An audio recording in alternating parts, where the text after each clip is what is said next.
तो यहाँ तो मत गोटे प्राउड फिल मोमेंट लगुच कारण जटणी आज्ञा लोककला रिलेटेड मत बछा जाइए जेहेतु आमर निजस्व यूट्यूब चैनल रे आम लोककला विहित जिनसा देखा जो जिनसा आज्ञा हजि जाऊँगी पाला दासकाटिया रामलीला तापर भी देखिए गोटे गोटे गाँव में भी एमती भी कल्चर अच्छी जमी दांडमुकुंदपुर बाणमरा हो आम जटणीर हैरासपुर मेलन हो किंबा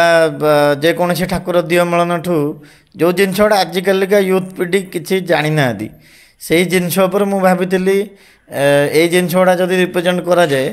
तो निश्चय गोटे भल हम बोली से विश्वास करा जाउची। तो से मत नॉन पोज फोटो मांगी फोटो आज्ञा दी प्रकार गोटे पोज वाला गोटे non pose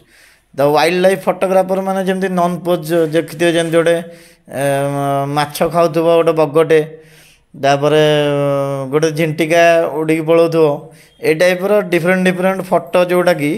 non pose jar आम गोटे फोटो उठाऊा से मैंने फोटो एंगल को चाह नथिबे से भली फोटो मत मगा जाइला आ मु प्राय 50टी फोटो देइथली सेति मध्यरु 10टा फोटो मोर सिलेक्ट होइछि।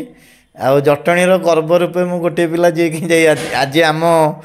सुदूर पल्ली रु नहीं तो राजधानी उपकंठ सहर नहीं पहुँची पार्ची तो से लगी बहुत गर्व अनुभव कर। 4th state level photo exhibition होता यहाँ 4th वर्ष ऑल ओडिशा पाखापाखि 200 आप्लिकेंट अप्लाई करते 70 जन सिलेक्टेड होते आउ 5टा 7टा 10टा एमती पर कैंडिडेट हिसाब से 200 300 खंड फोटो आज प्रदर्शन कराई।